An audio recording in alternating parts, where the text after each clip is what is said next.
potabilización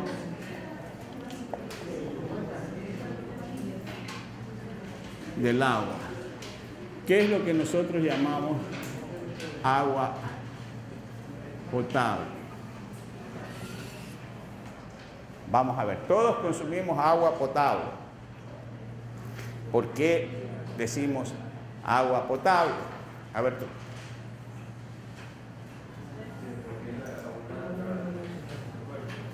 ¿Por qué? Porque es abundante. No. A ver, usted niña, ¿por qué es? ¿A qué llamaría usted agua potable? Al agua que es apta para consumo humano, decimos. Es decir, el proceso de potabilización no, la hace que uno la pueda consumir sin ningún riesgo para la salud. Ya, pero en términos generales, el agua potable es la que cumple las normas, ¿no? Y no rebasa ninguno de los límites establecidos como convenientes, que vamos a ver posteriormente. Es decir, hay unos límites en que el agua puede, límites en los parámetros que nosotros consideramos que son importantes, ¿no? Como, vamos a decir, el pH, el contenido de calcio, el contenido de cada uno de los elementos de cloro, etcétera. Ya hay unos límites. Si rebasa esos límites, puede considerarse el agua convenientemente tolerable o ya agua impotable cuando rebasa más de un límite que se considera inconveniente. Eso es lo que vamos a ver. Entonces, para llegar a cumplir las normas que se establecen para cada planta de potabilización, ya hay algunas operaciones. Vamos a suponer en el caso de Guayaquil que coge agua del río Daule, por ejemplo. Entonces, lo principal es la captación del agua, ¿ya? Entonces, vamos a poner aquí captación del agua. Es decir, aquí hay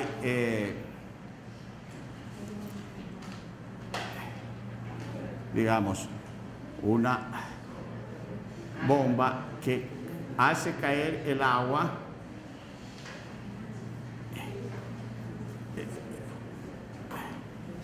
digamos, bien sea un tanque o en alguna piscina, ¿verdad? Pero aquí previamente tiene que haber filtros que son de distinta malla, ¿verdad? ¿Para qué? Para que no se dañe la bomba que está puesta aquí y que es la que bombea el agua hasta un tanque de sedimentación generalmente. Vamos a poner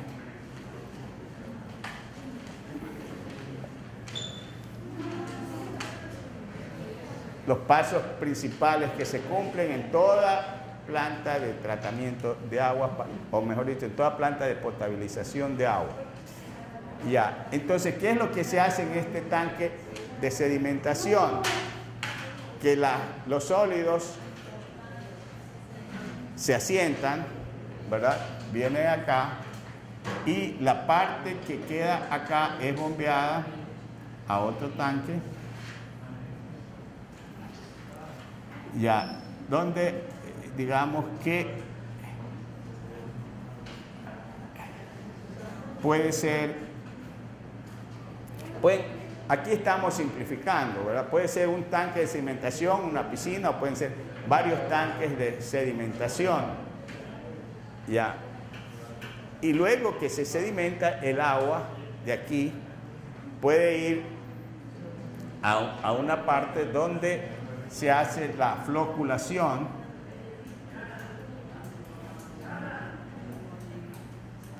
que consiste en agregar sulfato de aluminio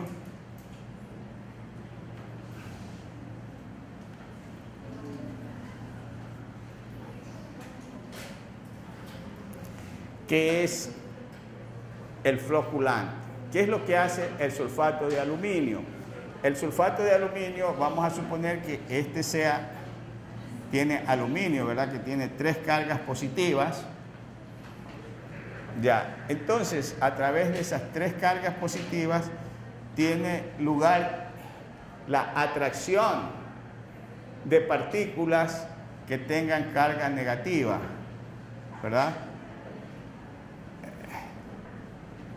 Ya, y entonces esas partículas que están cargadas eléctricamente y que no sedimentan, al formarse una partícula más grande, porque ya sería esta que hace el núcleo de atracción de las partículas que están en suspensión y que no caen al fondo, entonces ya se hace como un flóculo y ahora sí sedimenta o flocula, ¿verdad? Es una partícula grande, sí, que se precipita por su peso, se va al fondo, ¿ya? Entonces, ya queda el agua de aquí, queda más limpia, y esta agua va a venir a otro recipiente o piscina donde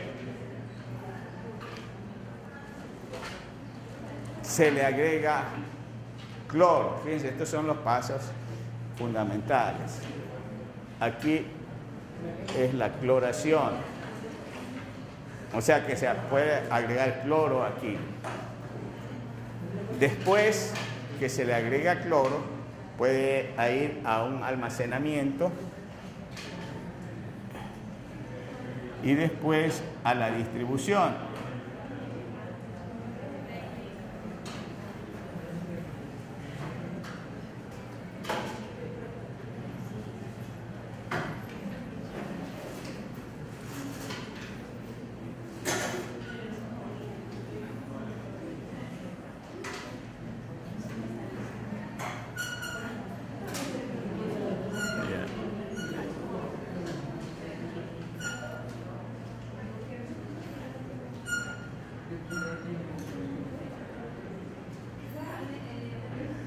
Ya, digamos, y después puede haber postcloración, o sea, después de la cloración y en el almacenamiento, puede haber una postcloración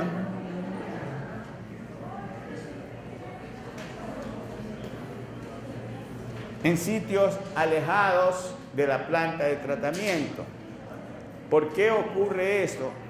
Porque vamos a suponer, nosotros tenemos la toma, y si desde la toma donde está la planta de potabilización se quiere llevar el agua hasta el Guasmo, que está 20 kilómetros o 30 kilómetros más lejos, entonces en este trayecto el agua pierde cloro que se le agregó, y ya por acá ya no está con cloro y se puede volver a contaminar, ¿verdad? Entonces hay procesos de postcloración. Esos procesos también pueden haber aquí. Aquí tenemos un esquema muy sencillo, no tan complicado como el que vimos arriba. No es que es complicado, sino que tiene más pasos, ¿verdad? Entonces, aquí, por ejemplo, en la captación, depende del agua que yo tenga aquí, si es un agua de río o es un agua de pozo, que puede estar con cierto grado de contaminación, entonces yo puedo hacer aquí una aireación y una precloración.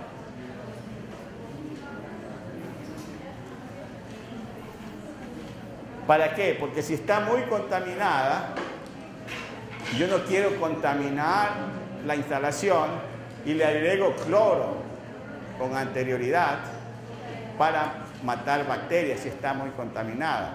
O le pongo filtros de carbón activado.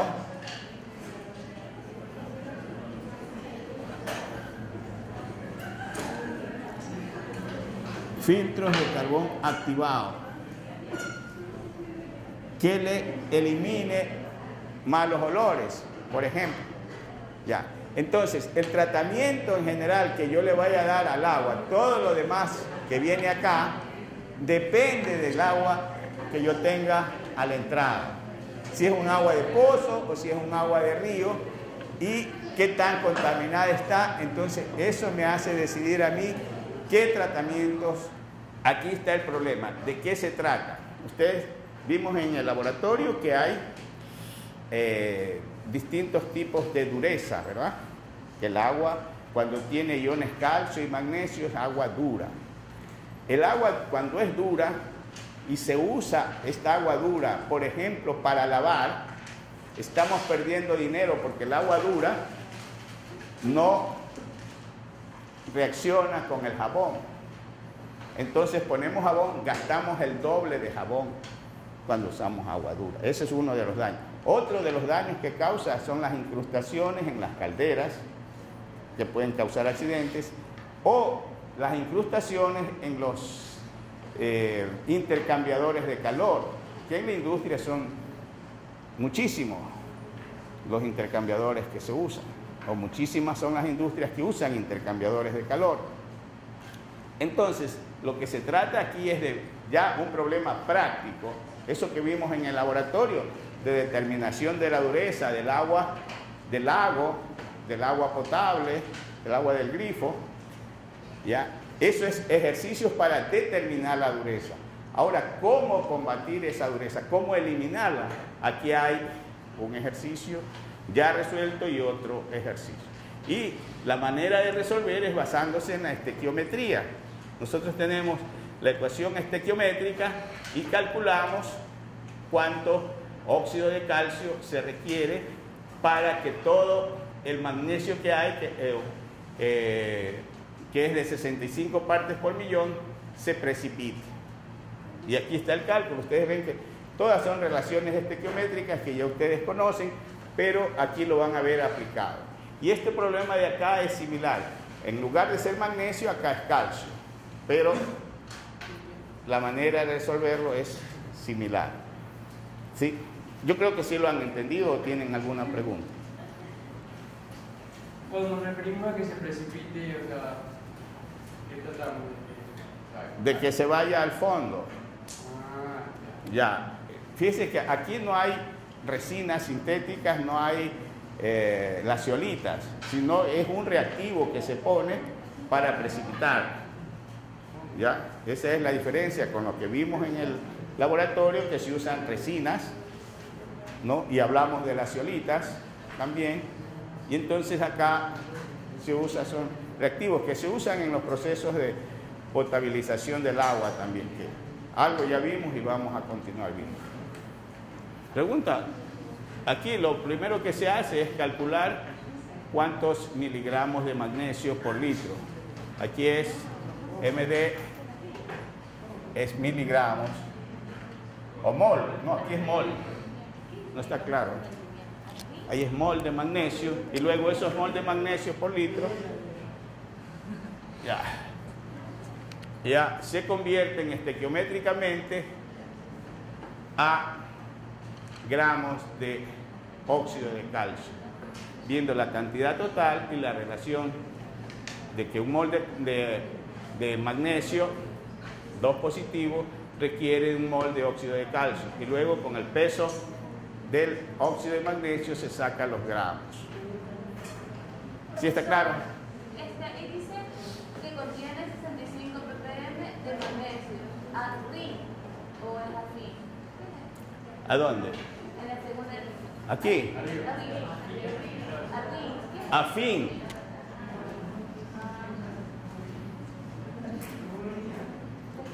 A fin de precipitar. Sí, es que sí, mi letra no estuvo muy clara, entonces la F la se leyó como RIN, pero es esto. a fin de precipitar. A ver, ¿alguna otra pregunta? Ya, lo que vamos a ver ahora es... ¿Perdón? Una pregunta. En el tercer paso, lo que hace es que para que se precipite pone relación de una mol de óxido de calcio por una mol de magnesio. Sí, a Eso ver. lo hace por interacción. Ya, usted dice en esta línea, ¿verdad? Aquí calculamos cuántos moles de magnesio hay por litro. O sea, es la concentración molar, ¿verdad? Con esa concentración molar vemos lo que hay en 4.000 litros. O sea que en un litro hay esta cantidad de moles. En 4.000 litros, ¿cuántos moles hay? ¿Verdad? Y luego sacamos la relación. Esta relación estequiométrica es la que se saca de la ecuación. De esta ecuación que vemos que un mol de magnesio 2 positivo requiere de un mol de óxido de calcio. Esa es la relación. Y aquí ya tenemos moles de óxido de calcio. ¿Cuánto pesa un mol de óxido de calcio? O sea que es 40 que pesa el calcio, ¿verdad? Más 16 del oxígeno son 56. ¿Sí? O sea, la relación estequiométrica es sencilla, es clara, hay que interpretarla nada más. Ingeniero, en un inicio, ¿por qué estamos tratando de saber, o sea, por qué partimos de 65 ppm? Pero, ¿por qué? Sí. Porque acá yo les pongo agua de pozo, ¿verdad? Esta puede ser agua de un río que tiene 65 partes por millón, pero eso es lo que da el análisis. Y ahí comenzamos a convertir como las relaciones para hallar ¿qué? Concentración. A ver, Ajá, ahí. esto nos dice 65 partes por millón equivalen a 65 miligramos por litro, ¿verdad? Y acá lo hemos convertido los miligramos por litro a moles por litro, para luego sacar la relación estequiométrica que viene dada en moles. Ah, ya. ¿Sí? O sea, aquí solamente lo que hacemos es cambiar las unidades de concentración de miligramos por litro a moles por litro, porque nos da 65 miligramos por litro. Y acá, ¿qué tenemos? Moles por litro. Ya teniendo los moles por litro, lo convertimos a moles de magnesio, lo convertimos a moles de óxido de calcio. Y los moles de óxido de calcio lo convertimos a gramos de óxido de calcio. Son los 3 factores de conversión que hay allí. ¿Sí está claro? A ver, otra pregunta. No se queden sin preguntar. Sí. Bueno, entonces podemos avanzar. ¿Qué es lo que vamos a ver? Estamos viendo el capítulo correspondiente al agua y ya hemos visto algunos puntos como el agua como recurso natural, el ciclo del agua y vamos a ver ahora las normas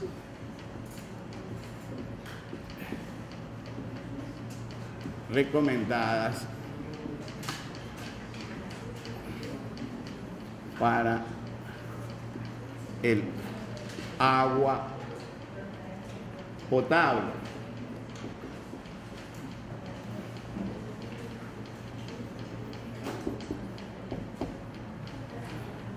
Y vamos a ver la potabilización, que ya vimos algo en la clase anterior, la potabilización de agua y el tratamiento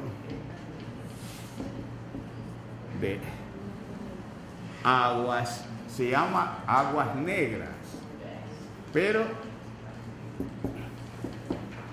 se refiere a aguas residuales, ¿no? Pero es el término que se emplea allí. Hemos dicho que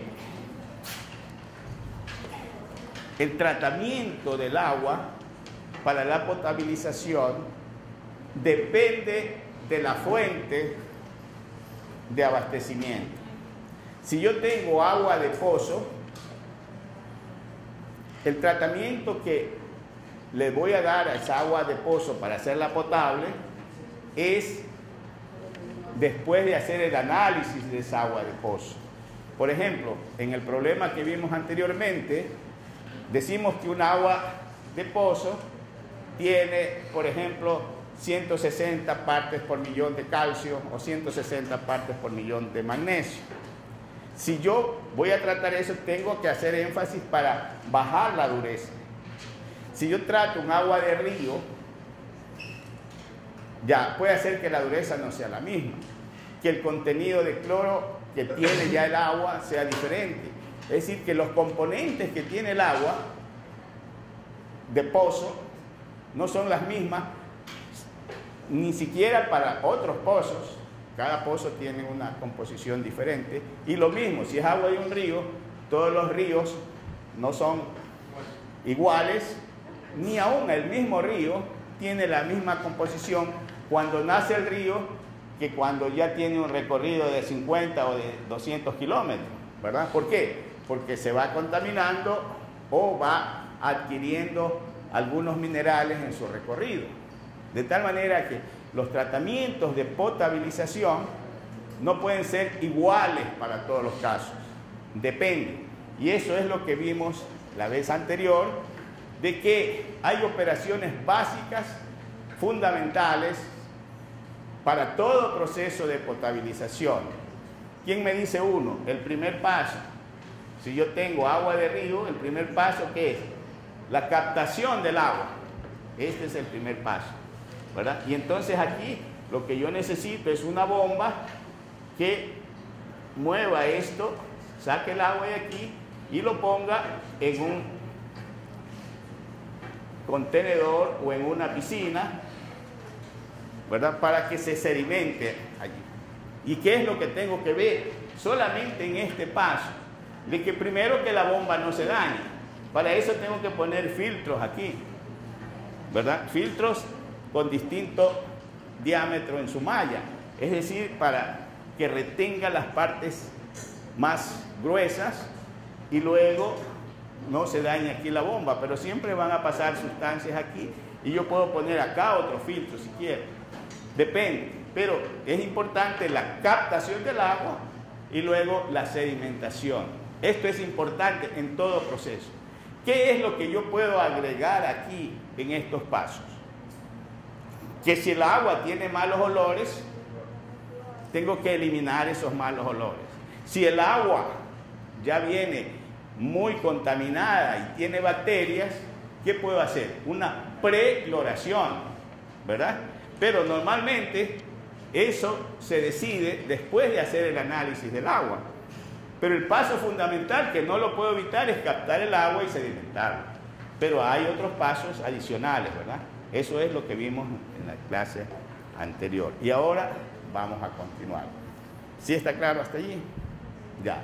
Entonces,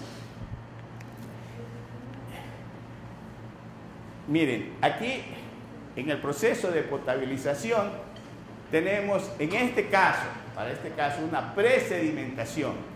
Acá dijimos que el agua hay que sedimentarla, pero yo puedo sedimentarla en una sola piscina o de allí pasarla a otra piscina. Necesito 2 piscinas. Todo depende de qué, de cuánto sólido en suspensión tenía el agua que yo capté y que la pude eliminar con un solo paso de sedimentación o que no se pudo eliminar con un solo paso de sedimentación, ¿verdad? Entonces, eso es lo que... Luego, aireación. ¿En qué caso yo necesito aireación? Exactamente, cuando hay malos olores que son producto de la existencia de bacterias anaeróbicas. Y entonces, para matar las bacterias anaeróbicas, ¿yo qué hago? Doy aire. Entonces, matando las bacterias anaeróbicas que producen los malos olores, ya elimino esos malos olores. O también, ¿qué podría hacer? Poner carbón activado, ¿ya? Entonces, fíjense, hay precloración, dependiendo, como dijimos, de la cantidad de contaminante que tenga, la coagulación y otra vez sedimentación. ¿Cuál es el paso? ¿Qué se hace para la coagulación? ¿Qué se agrega? Sulfato de aluminio, ¿verdad? Ya, ese es el coagulante o floculante. Ya, luego es sedimentación, filtración, y aquí viene la parte que estábamos mencionando anteriormente, el ablandamiento del agua, que a veces es necesario, a veces no. Por ejemplo, si nosotros tomamos agua del río Daule, después que ha llovido, entonces el agua que se capta después de las lluvias ya no sale tan dura, sale blanda porque es agua de lluvia prácticamente, ¿no? Depende, si se capta el agua cuando la marea está llena, cuando la marea está baja, cuando ha llovido en época de invierno o en época de verano, entonces el contenido de minerales del agua es diferente.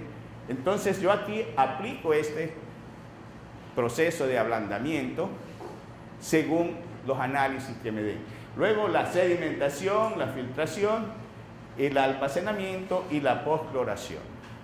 Ya, o sea, son pasos que no todos tienen que verificarse, pero que ya implican que se ha hecho análisis del agua en las distintas operaciones. Vamos a ver. La captación. Este es el primer paso que vimos que puede ser agua de pozo o agua de río. ¿Y qué es lo que se mide allí? En la anterior diapositiva tenía 2 procesos de sedimentación. Sí, puede ser 1, puede ser 2 y puede haber 3 pasos de sedimentación. El proceso es el mismo, sino con más pasos, dependiendo de la cantidad de sólidos que haya en el agua, ¿no? Y sobre todo sólidos disueltos o sólidos no disueltos que son en suspensión. A ver, bueno, ya la conducción del agua, ya eso depende del tamaño de la planta, depende de las distancias que exista entre la fuente de captación donde se capta el agua y la planta de tratamiento, ¿no? Entonces, como vemos allí, puede ser que sea en tuberías o puede ser que sea en canales, que se traslade el agua de un sitio a otro. A ver, siguiente. La presedimentación. ¿Cuándo se hace esto? Cuando hay muchos sólidos para sedimentar y hay que, antes de someterla al tratamiento, se puede hacer una sedimentación en una piscina o en un tanque, después otra, dependiendo. A ver, después agregado de productos químicos. ¿Qué es lo que se agrega? Que todo tiene que ser medido de acuerdo a los análisis. El sulfato de aluminio, a veces el cloro también, y a veces el óxido de calcio, como hemos visto, para ayudar a la precipitación. A ver, veamos la otra. La floculación, esto se hace con el sulfato de aluminio, ¿verdad? Ya vimos la polaridad del agua y la polaridad, y digamos, la carga del aluminio, que es más 3 positivo, y entonces atrae muchas cargas negativas. Ya. Otra vez sedimentación. Miren, en este caso le da hasta un tiempo, ¿no? Eso es variable también. Esto. Filtración. Algunos tanques tienen las mallas aquí al interior, tienen pegadas. En estas son rectangulares, hay otras que son circulares, y entonces la malla es circular y el agua entra al interior y de ahí se filtra y sale para otros recipientes. A ver. Ya, la desinfección. Este es el caso del cloro. No. Ahora, para el cloro hay un método, que ese no lo tengo en gráfica aquí, pero que les voy, lo podemos ver. ¿Qué cantidad de cloro se debe agregar? Ese siempre es un problema que hay que resolverlo también según la cantidad de sustancias que estén causando la contaminación. Hay un método, si alcanzan a ver todo de aquí, para determinar la cantidad de cloro que se debe agregar. Ya, entonces es un método que puede ser gráfico, ya, y aquí a este cloro residual, y acá ponemos el cloro añadido. Y esto es lo que me interesa conocer. ¿Cuánto cloro yo debo añadir? Entonces, si yo añado una determinada cantidad de cloro al agua y después de 4 o 5 horas tengo la misma cantidad, es decir, yo tendría una línea de 45 grados, ¿verdad? Es decir, que si yo aquí puse 4 partes por millón, vengo a la gráfica acá, ¿cuánto me debe dar? 4, ¿verdad? Si pongo 10, acá debe ser 10 también. ¿Qué es lo que ha ocurrido? Que la cantidad de cloro que puse no fue consumida porque no hubo demanda de cloro en el agua. Ya, entonces, yo digo, esta es la línea 1. Ya, si yo añado una cantidad, por ejemplo, puse 10, pero acá no me aparecen 10. Después de un tiempo determinado, yo aquí tengo 8. Quiere decir que el agua ha demandado y ha consumido una cantidad de cloro que ya no me aparece acá, ¿verdad? Entonces, si yo contamino más el agua, sobre todo si se pone aminas, con aminas se hace esta prueba, ya yo puedo tener ya otra curva un poco más complicada. Tengo 3, ya. Y si yo pongo agua más contaminada, ya, yo puedo tener otra curva que voy a tener un máximo y un mínimo, y este punto se llama break point, o sea, punto de ruptura, como en el tenis, ¿verdad? El break point. Ya, y esto de aquí, después de este punto, yo voy a obtener una línea igual a la primera que tuve, es decir, una línea de 45 grados. ¿Por qué? Porque al llegar a este punto, ya el agua ya no necesita prácticamente cloro. Ya se provocó una desinfección tal de que el sistema reacciona de la misma forma cuando yo puse agua pura, ¿verdad? Entonces, este punto de ruptura o break point es el que me indica que esta es la cantidad de cloro que yo debo agregarle al agua para que quede totalmente desinfectada, ¿sí? Entonces, este método es sencillo y ya vamos a ver cuánto es que yo necesito que quede de cloro residual en el agua. Hay algunos valores que dan las normas, ¿ya? Hay ciudades que tienen 20.000 habitantes, hay otras que tienen 50.000, 100.000 habitantes y que los habitantes están ubicados a distancias mayores que en una ciudad donde hay 20.000, por ejemplo. Entonces, tiene que haber una cantidad de cloro residual y algunos aconsejan que no debe ser mayor de 0,1 partes por millón a 0,2 partes por millón. A ver, ¿tenías una pregunta? Sí, ingeniero, una pregunta. Usted me dice que, por ejemplo, en los casos en donde hay contaminación, el cloro añadido, el agua va como que a absorber un poco de ese cloro. Pero, o sea, si lo absorbe, ¿qué se forma? ¿O qué hace ese cloro? Ya. Lo que pasa es que si son bacterias, que generalmente el cloro se usa como bactericida, ¿verdad? El cloro no es a veces propiamente el cloro, sino el ácido hipocloroso que se forma, con el agua, el que mata las bacterias. Son mecanismos que actúan sobre las bacterias, sobre las células, y las inactivan o las matan. Entonces ya no consumen. Entonces los minerales que hay no nos afectan, no solo las bacterias. Ya, recuerden que el cloro es un desinfectante, un bactericida. Ya, todo lo demás, los sólidos en suspensión y todo lo demás, eso se ha eliminado en procesos previos. ¿Sí?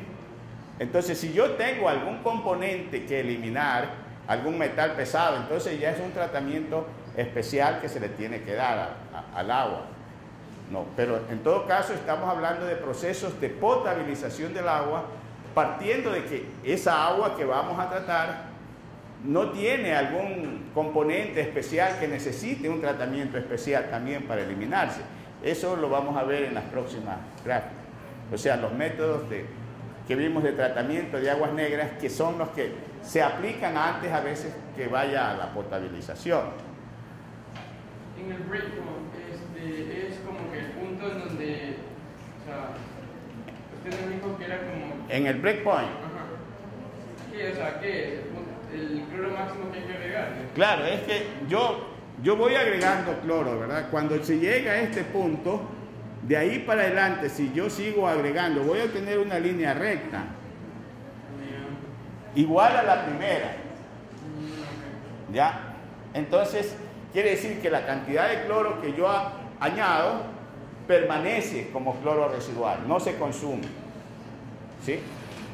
Bueno, esto es lo que decíamos anteriormente. El cloro a veces no es el que mata, sino este ácido que se forma aquí, ya, el hipocloroso. Este ya es ácido clorhídrico, pero este es el que... Ya, el ácido hipocloroso es el que realmente mata a los microorganismos. Uno dice que le agrega cloro, pero le agrega cloro al agua. El cloro tiene su acción desinfectante, pero en el caso de los microorganismos, ya es el ácido hipocloroso el que realmente mata los microorganismos presentes en el agua cruda. El agua cruda se la llama la que no es tratada, ¿no? El notable poder bactericida del ácido hipocloroso se atribuye a su capacidad de difundirse a través de las paredes de las células y de llegar a las partes vitales de la célula bacteriana. ¿Sí? Eso es. A ver, sigamos. A ver, el cloro residual es el término que se aplica al cloro disponible que permanece después que la demanda de cloro, cantidad de cloro requerida para destruir las bacterias y la materia orgánica, ha sido satisfecha. La presencia de cloro residual disponible en una fuente de agua es un seguro contra la nueva contaminación. Ya, decíamos que si son ciudades pequeñas, ya el agua llega rápidamente al consumidor, pero si son ciudades grandes, el agua tiene que recorrer, por ejemplo, en el caso de Guayaquil, que está por el kilómetro 16, la planta de tratamiento, y hasta el Guasmo son más de 30 kilómetros. Entonces, en todo ese trayecto, el agua se puede contaminar. Y si ya no tiene cloro, si no hay cloro residual, entonces llega contaminada. A veces hay la postcloración que se llama. Entonces hay plantas que solamente agregan cloro, después de 10 kilómetros, después de 15 kilómetros, le vuelven a agregar cloro.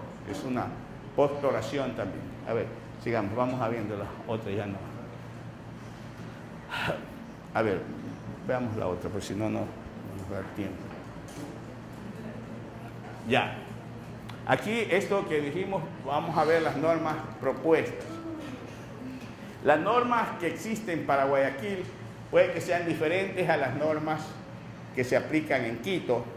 Hay ciertos parámetros que son iguales para todos, pero hay otros parámetros que dependen de la fuente de aprovisionamiento de agua, ¿verdad? Entonces, lo primero, los caracteres físicos: olor, sabor, color y turbidez. ¿Qué es lo conveniente? Que sea inodora, insípida, ya, y tengan estos valores. Y los límites máximos, esto es que se mide con colorímetros, ya no es basado en la vista normal, ¿no? Sino que ya se utilizan instrumentos. Este es en el colorímetro y este es en el turbidímetro.